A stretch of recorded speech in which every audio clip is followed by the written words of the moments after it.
Alright, so we're going to jump in here to the next tutorial, and first off, as you can see, we've changed the wallpaper here.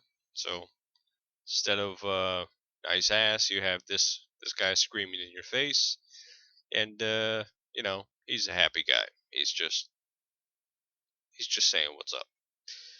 Anyway, um, as per the last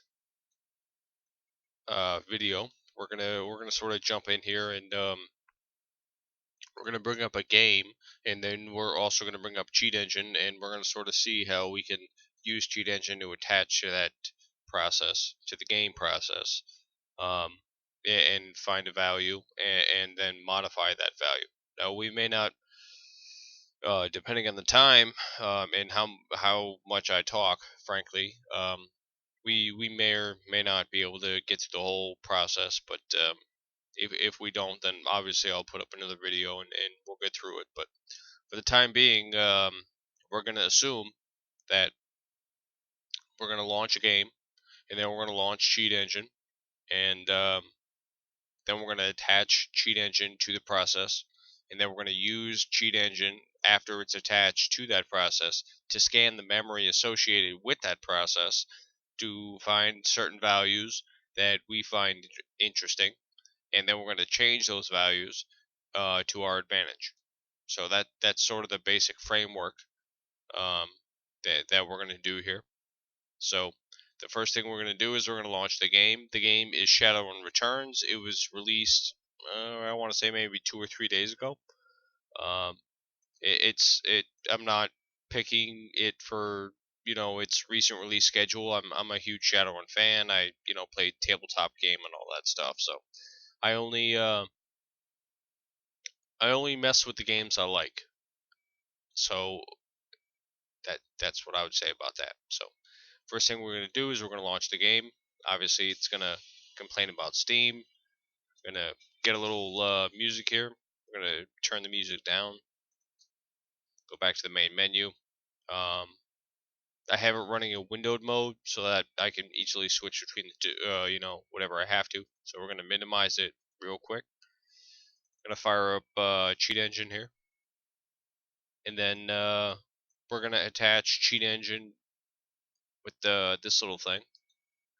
Um, the process, and it's going to be shadowrun.exe. So if just to briefly sort of go over it, I mean, if you're not familiar with what we're doing, like what this really means, to be more specific, what are we doing here? We're telling Cheat Engine that that we want to scan the memory of a certain process, and basically that's it. So I mean, if you don't understand what we're doing here by selecting the process and then clicking open, and then Cheat Engine, it basically says we're good to go. We can type crap in here and have it scanned and whatnot. I mean, if that's a mystery to you, then I suggest you go back and watch the previous tutorials until you maybe get the hang of it, um, or maybe browse around the forums or something like that. But basically we've attached Cheat Engine to the Shadowrun process, and from there we're going to start searching for values and filtering values and whatnot. And that's a basic fundamental thing that everybody does with Cheat Engine, or at least most people do. And if you don't understand that, then you're going to be lost for the entire rest of the series. So just a fair warning, and I hope you are on board with what we're about to do. So, all right, we've attached Cheat Engine to the process. We're ready to go. Obviously, this is our Cheat Engine window. We go back to Shadowrun. It wants to know questions. What are we doing? Blah blah blah.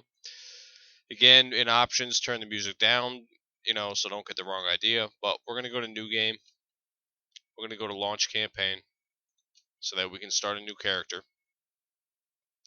And basically, what we're kind of looking for in this game is that we're gonna just start finding values. We're not gonna overwrite routines or do anything crazy. Just the only thing we want to do is just find a value. So It really doesn't matter what kind of character we make, and I don't give a crap. The game doesn't give a crap. Cheat Engine sure doesn't give a crap. So let's just do a female because I fancy the ladies, and let's make a female troll, and we're gonna do it just random or roll your own. So you'll see why in a minute, but we're gonna do that. It's gonna give us a message about karma. It's great. All right, awesome. So available karma 34. We can spend karma, and available karma changes. So 34, 32. Is it 29, 25, yada yada yada. Blah blah blah. We don't. It's great. It's awesome. We'll deal with it. So, how does this really help us? So, we know our available karma is 34. So, we're going to what I'm doing right now is I'm just going to hit Alt Tab. So, hold down Alt, hit Tab, goes back to Cheat Engine. I can move my mouse. It'll select the application, but I'm not interested in that. So, just going to pretend that I never moved the mouse. So, Alt Tab once. Brings up Cheat Engine. If it doesn't, you can hit Alt Tab a couple times, or you can move the mouse around. I mean, you'll find it eventually, but basically what you're doing is you're bringing up Cheat Engine, um, so that you can scan values and whatnot. So just making sure. Process hex address here 624 624. All right, don't worry about the hex address. I just wanted to make sure that we're still linked to the same process. Not that it would ever change, or it doesn't usually change, but I just wanted to make sure. All right, so we're scanning. Hit Alt Tab again. Brings us back to here, to the actual game menu. What are we looking for? 34? All right. So we're going to type in 34. Now, what's the value type here? Is it 2 bytes? Is it a byte? Is it binary, string? I mean, how do we know? Well, as I talked about in the previous video, most integers, almost all integers, unless you have reason to believe otherwise, are going to be 4 bytes, because that's just how, for lack of a better term, that's how computers roll. That's just how it is. So we're not going to worry about it. It's 4 bytes.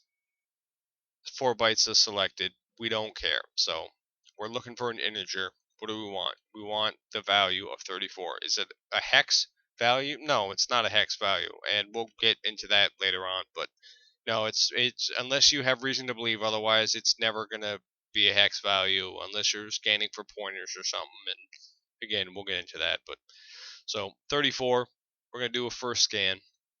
So what just happened? What just happened is that Cheat Engine scanned the memory block of Shadowrun.exe, and it looked for the value of 34.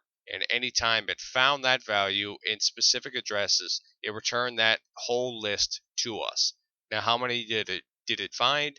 It found 5,730. So we want to obviously narrow that down, because there's no way that we can know 5,730 addresses unless we go through them all, and that's ridiculous, and nobody wants to do that. So how are we going to do that? Well, we're going to go back to the actual Shadowrun game by clicking outside the box or Alt Tab, and we're just going to do that. We're going to spend a karma point. We'll spend 2 karma points. So, according to the calculations in the game, brings us down to 27. So we go back. All right. So yeah, I mean, we're just scrolling up and down, looking a little bit at the list. You can see value hasn't changed. But we're going to go over here. We're going to say value is now 27. And we're not going to click new scan. We're going to go to next scan. So next scan, bam. We went from what, 5,500 values to 2. That's pretty good. So anyway, 2 values. We go back to the game. Click outside the box. We make it 22. Alt tab back. What do we got? We got 22 and 22. It's going to be a little tricky, but we'll figure it out. So we have 2 values. We double click on them both, or you could right click on them and go add selected to address list. And it does the same thing. So, but we don't need copies of stuff we already have. So I just did that for fundamental lesson, and we're going to delete this record we just added. So we have these 2 records, and we want to know which one controls the actual karma value.